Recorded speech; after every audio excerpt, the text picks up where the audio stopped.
اللہ الرحمن الرحیم۔ فلسفہ کے اندر اگر ہم دیکھیں تو امام غزالی کا جو کردار نظر آتا ہے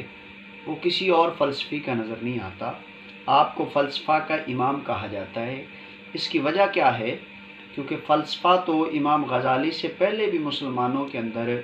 یہ ایک علم سمجھا جاتا تھا اور اس پر بڑی تحقیق اور بہت سارے نظریات قائم تھے،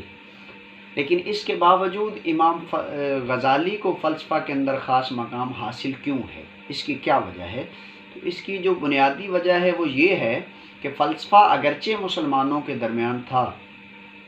لیکن اس کے اندر کچھ ایسے نظریات اور ایسے کچھ مفروضات انہوں نے قائم کر رکھے تھے جس پر مسلمان سائنسدان بھی کاربند تھے،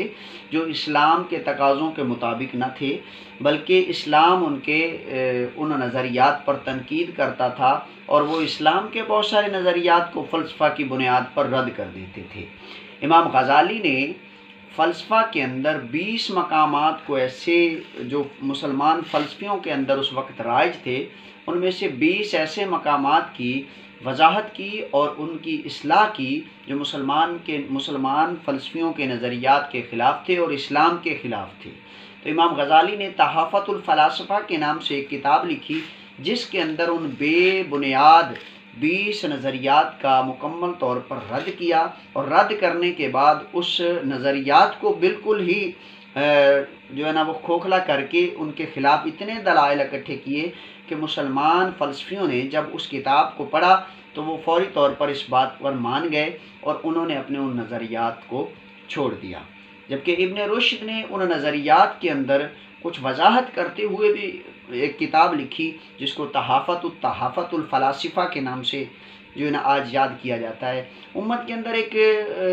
انتشار اور ایک اختلافی بات یہ بھی پائی جاتی ہے کہ امام غزالی نے جو کتاب لکھی تحافۃ الفلاسفہ، تو اس کے رد میں ابن رشد نے جو کتاب لکھی ہے وہ تحافۃ التحافہ ہے، جبکہ ایسا نہیں ہے، اس کے رد میں نہیں لکھی گئی بلکہ اس کے اندر کچھ تنقیدی انداز میں